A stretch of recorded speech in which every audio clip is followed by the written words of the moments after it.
दोस्तों, किसी भी युद्ध को जीतने के लिए महान ज्ञान के साथ साथ अस्त्रों की भी आवश्यकता होती है और उन्हीं अस्त्रों में से एक है धनुष। आज हम आपको कुछ ऐसे धनुर्धरों के बारे में बताएंगे जिनमें देव, उनके अवतार और कई ऐसे योद्धा शामिल हैं जो महाभारत के बेहतरीन धनुर्धर कहलाते हैं। पहले नंबर पर है भीष्म पितामह। सदा ब्रह्मचार्य और शादी ना करने की भीष्म प्रतिज्ञा लेकर उन्हें इच्छा मृत्यु का वरदान प्राप्त हुआ। गंगा के पुत्र भीष्म ने खुद परशुराम से विद्या ग्रहण करी और ऐसे ऐसे शस्त्रों का ज्ञान ग्रहण किया जिसने उन्हें अजय बना दिया। वो हर अस्त्र चलाने में माहिर थे, साथ ही एक बहुत बड़े धनुर्धर भी थे। केवल अपने धनुष की प्रत्यंचा की ध्वनि से ही वो विपक्षी सेना का संहार कर देते थे। उनके पास ब्रह्मास्त्र से लेकर नारायण और शिव जी का पशुपतास्त्र भी था, जिनमें से उन्होंने सिर्फ ब्रह्मास्त्र का प्रयोग किया था, वो भी परशुराम जी पर। दरअसल कुरुक्षेत्र में ये लड़ाई भीष्म पितामह और परशुराम के बीच उस समय लड़ी गई जब कौरव और पांडव का जन्म भी नहीं हुआ था। यहाँ खास बात ये है कि भीष्म पितामह परशुराम जी के शिष्य थे। ये कहानी तब की है जब भीष्म ने काशी राज की 3 पुत्रियों का जबरन हरण करके उन्हें अपने भाई विचित्र वीर्य से विवाह करने के लिए विवश कर दिया। अंबिका और अंबालिका का विवाह तो विचित्र वीर्य से हो गया, लेकिन अंबा ने बताया कि वो शल्वराज से प्रेम करती है, इसीलिए विवाह नहीं कर सकती। ये सुन भीष्म ने उन्हें राजा शल्व के पास भेज दिया। हालांकि शल्व राजा ने ये कहकर अंबा से विवाह इनकार कर दिया कि वो हर करके लाई गई स्त्री से विवाह नहीं कर सकते हैं। अंबा ने बार बार शल्व को प्रार्थना करी, लेकिन वो नहीं माने। फिर अंबा को ये विचार आया कि सारी परेशानी की जड़ भीष्म ही है, इसीलिए वो दोबारा भीष्म के पास पहुंची और कहा कि चूंकि उन्होंने उनका हरण किया है, इस वजह से शल्व ने भी उनसे विवाह इनकार कर दिया है, तो अब उन्हें यानी कि भीष्म को ही उनसे विवाह करना होगा। भीष्म ने ये कहते हुए इसे टाल दिया कि उन्होंने विवाह नहीं करने की प्रतिज्ञा ली है। इसके बाद अंबा रोते हुए परशुराम के पास गई और सारी बात बताई। अंबा की बात सुनकर वो भीष्म से युद्ध करने के लिए तैयार हो गए। भीष्म और परशुराम के बीच 23 दिन हुआ ये भयंकर युद्ध। गुरु शिष्य के रिश्ते वाले दोनों महारथी इसके बाद कुरुक्षेत्र पहुँचे और भयंकर युद्ध शुरू हो गया। दोनों बलशाली थे। कभी परशुराम का पलड़ा भारी हो जाता तो कभी भीष्म का पलड़ा भारी पड़ता। इस युद्ध का कोई परिणाम नहीं निकल पा रहा था।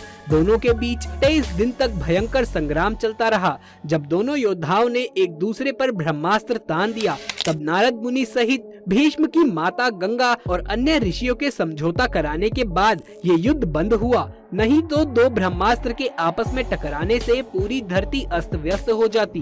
तो इससे पता चलता है कि भीष्म पितामह कितने बड़े धनुर्धर थे।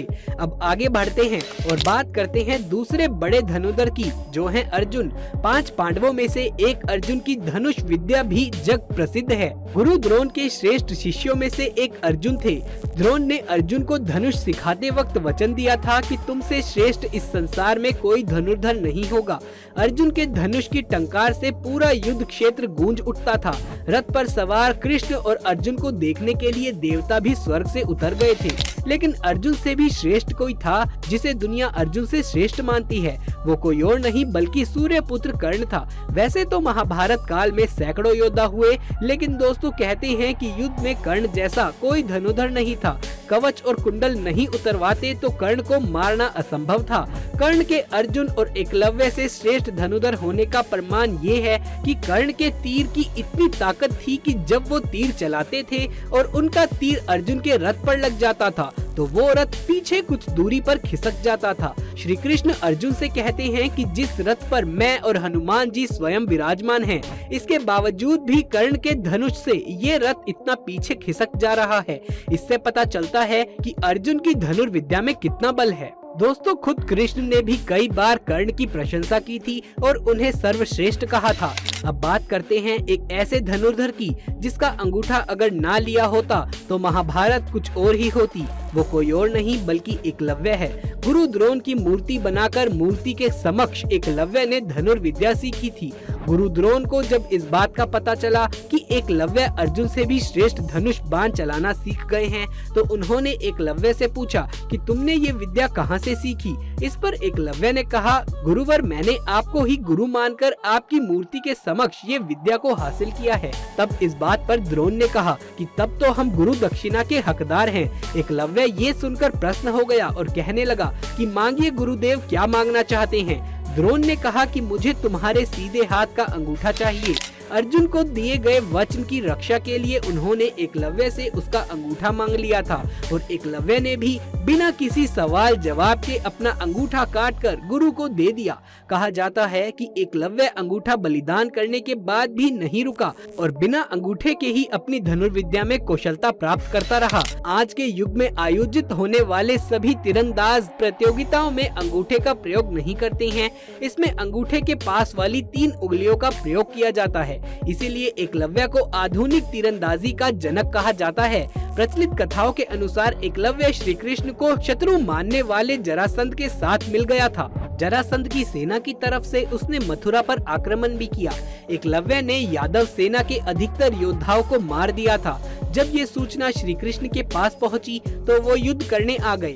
श्री कृष्ण जानते थे अगर एकलव्य को नहीं मारा तो महाभारत युद्ध में वो कौरवों की ओर से लड़ेगा, जिससे पांडवों की परेशानियां बढ़ सकती है। जिसके बाद श्री कृष्ण और एकलव्य के बीच युद्ध हुआ, जिस दौरान एकलव्य श्री कृष्ण के हाथों मारा गया। एकलव्य के वध के बाद उसका पुत्र केतुमान राजा बन गया। बता दें कि महाभारत युद्ध में केतुमान कौरवों की सेना की ओर से पांडवों से लड़ा था और भीम के हाथों मारा भी गया था। आइए अब बात करते हैं एक ऐसे धनुर्धर की जिसके बारे में कहा जाता है कि अगर ये अपने 3 बाणों को इस्तेमाल करते तो महाभारत को 2 पल में ही खत्म कर देते। जी हाँ दोस्तों, वो है बर्बरिक। महाभारत काल के सर्वश्रेष्ठ धनुर्धर में से एक बर्बरिक हैं। युद्ध के मैदान में भीमपुत्र बर्बरिक दोनों खेमों के मध्य बिंदु एक पीपल के वृक्ष के नीचे खड़े हो गए और ये घोषणा कर डाली कि मैं उस पक्ष की तरफ से लड़ूंगा जो हार रहा होगा। भीम के पौत्र बर्बरिक के समक्ष अब अर्जुन और भगवान श्री कृष्ण उसकी वीरता का चमत्कार देखने के लिए उपस्थित हुए। तब बर्बरिक ने अपनी वीरता का छोटा सा नमूना मात्र ही दिखाया। श्री कृष्ण ने कहा कि ये जो वृक्ष है इसके सारे पत्तों को एक ही तीर से छेद कर दिखाओ तो मैं मान जाऊंगा। बर्बरिक ने आज्ञा लेकर तीर को वृक्ष की ओर छोड़ दिया। तब तीर एक एक कर सारे पत्तों को छेदता जा रहा था। उसी दौरान एक पत्ता टूटकर नीचे गिर पड़ा। श्री कृष्ण ने उस पत्ते पर अपना पैर रखकर ये सोचकर उसे छुपा लिया कि शायद ये छिदने से बच जाएगा, लेकिन सभी पत्तों को छेदता हुआ वो तीर श्री कृष्ण के पैरों के पास आकर आसपास चक्कर लगाने लगा। तब बर्बरिक ने कहा कि प्रभु, आपके पैर के नीचे एक पत्ता दबा है, कृपया पैर हटा लीजिए, क्योंकि मैंने तीर को सिर्फ पत्तों को छेदने की आज्ञा दी है, आपके पैर को नहीं।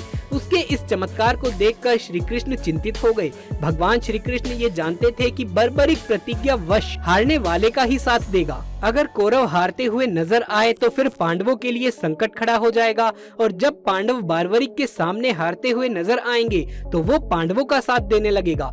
इस तरीके से वो दोनों ओर की सेनाओं को एक ही तीर से खत्म कर देगा। बदले में श्री कृष्ण ने उनसे उनका मस्तक ही मांग लिया। बर्बरिक ने भी अपना मस्तक खुशी खुशी दे दिया, जिससे प्रसन्न होकर भगवान ने बर्बरिक को अपना नाम श्याम दिया, और आज भी दुनिया उन्हें खाटू श्याम महाराज यानी कि बर्बरिक को हारे का सहारा खाटू श्याम हमारा कहकर पुकारती है और उनकी पूजा भी करती है। तो दोस्तों, ये थे हमारे महाभारत के सबसे सर्वश्रेष्ठ धनुर्धर। यदि ये वीडियो आपको अच्छा लगा हो तो इसे एक लाइक करके अपने दोस्तों और रिश्तेदारों में ज्यादा से ज्यादा शेयर करें। कमेंट बॉक्स में जय खाटू श्याम महाराज जी की जय श्री कृष्ण लिखना बिल्कुल भी ना भूलें। यदि आगे भी ऐसे वीडियोस देखते रहना चाहते हैं तो हमारे चैनल को सब्सक्राइब करके पास वाले बेल आइकन को भी दबा लें। जल्द मुलाकात होगी आपसे किसी अगली वीडियो में, तब तक के लिए आप सभी का धन्यवाद।